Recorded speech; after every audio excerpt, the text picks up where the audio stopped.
خواتین کا قبرستان جانا اگر منع ہے تو وضاحت فرما دیں کہ کیوں منع ہے؟ خواتین کا قبرستان جانا کوئی حرام ناجائز نہیں ہے، منع کیا جاتا ہے احتیاط کی وجہ سے، حدیث میں بھی ممانعت آئی ہے، لیکن پھر اس میں علماء کا اختلاف ہے کہ بعد میں ان کو پرمیشن ملی تھی کہ نہیں ملی تھی۔ باقی منع اس لیے کیا جاتا ہے کہ جانے میں کوئی فائدہ ہے نہیں۔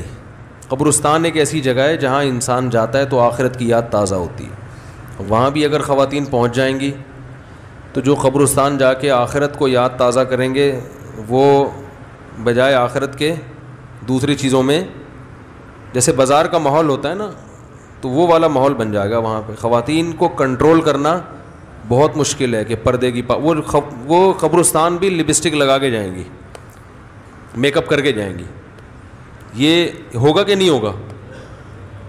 اچھا سا کپڑے نکالیں گی، گھر سے جب نکلتی ہیں تو ڈسٹیمپر کے ڈبے خالی ہوئے بغیر کہ کہاں جاتی ہیں؟ تو یہ قبرستان کے آداب جو ہے نا اس پر عمل نہیں کر سکتی، چندے کر لیتی ہیں لیکن میجورٹی کی بات ہوتی ہے نا، یہ نہیں کریں گی۔ پھر وہاں جا کے بھی بہن سناؤ، کوئی دوسری مل گئی وہاں بیٹھ گئی قبر پہ ہی، وہ مردہ کہہ رہا ہے یار کچھ پڑھ پڑھا کے کچھ بخشوانے کی کوشش کرو، وہ اپنے دکھڑے لے کے، اور بہن سناؤ تم کب بیوہ ہوئی؟ وہ کہے گی میں تو فلاں میں ہو گئی تھی، اچھا میں تھوڑی لیٹ ہو گئی ہوں بیوہ ہونے میں، ٹھیک ہے نا۔ تیسری کہے گی بس میں تو ابھی ہونے والی ہوں بیوہ۔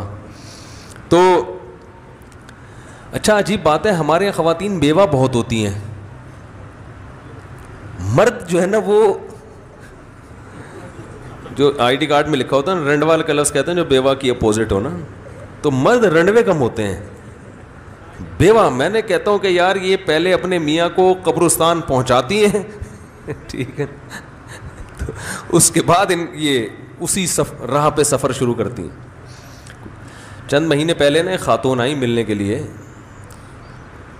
تو وہ اپنے بچوں کی شکایتیں کر رہی تھیں، میرے بچے ایسے میرے بچے ایسے، وہ اتنی اسپیڈ میں بول رہی تھیں کہ مجھے اندازہ ہو گیا کہ ان کے بچے برے نہیں ہیں، یہ کچھ ضرورت سے زیادہ سخت ہیں، سخت مزاج ہیں۔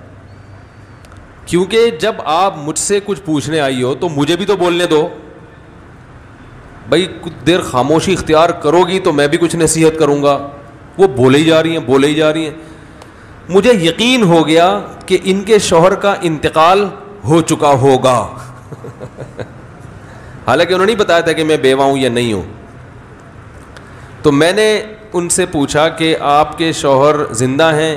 کہا نہیں۔ ایجڈ خاتون تھیں، ذرا عمر تھی ان کی۔ میں نے کہا کب انتقال ہوا؟ کہ وہ تو 10 سال پہلے ہو گیا تھا۔ تو میں نے کہا یار 15 سال پھر بھی انہوں نے نکال لیے، بڑی بات۔ شادی کو جو ٹائم ہوا تھا نا، تو میں ان سے کہنے والا تھا کہ وہ تو مجھے پہلے ہی پتا تھا کہ ان کا انتقال ہو چکا ہوگا، وہ تو میں ویسے ہی آپ کی زبان سے اگلوانا چاہ رہا تھا، کیونکہ جو ان کا اسٹائل تھا نا بات کرنے کا، مجھے اندازہ ہوا کہ اگر آدھا گھنٹہ یہ مزید بیٹھی تو میرا انتقال ہو جائے گا، تو شوہر نے 8-10 سال کیسے برداشت کیا ہوگا؟ آپ اندازہ لگاؤ یار، ہے مجھ سے آدھا گھنٹہ یہ برداشت نہیں ہو رہی ہے، تو شوہر نے 10 سال کیسے برداشت کیا ہوگا؟ کیا خیال ہے؟ سب ایسی نہیں ہوتی ہے بھائی لیکن ایسی بھی ہوتی ہے۔ تو وہ پھر بچوں کو میں نے بلایا، میں نے کہا اماں برداشت کرو بھائی، یہ سننے کو تیار نہیں ہے تو سمجھنا تو اگلا اسٹیپ ہے نا، پہلے تو سنتا ہے انسان پھر اینالائز کرتا ہے، سمجھنے کا اسٹیپ اگلا ہے۔ میں نے کہا یہ بھائی سننے کی پوزیشن میں نہیں ہے تو سمجھنا تو اگلا اسٹیپ ہے۔ تو کہہ رہے ہم کیا کریں، اماں نے ہم سب کا نا خون پیا ہوا ہے، ہر وقت آنے، کوئی ذرا سا جس دن کم کما کے لاؤ اس دن سلب آتے ہیں۔ تو میں نے کہا برداشت، اماں کے سامنے تو زبان نہیں چلا سکتا۔ میں نے کہا بس سن لیا کرو یار بیٹھ کے، اور کوئی حل نہیں ہے اس میں۔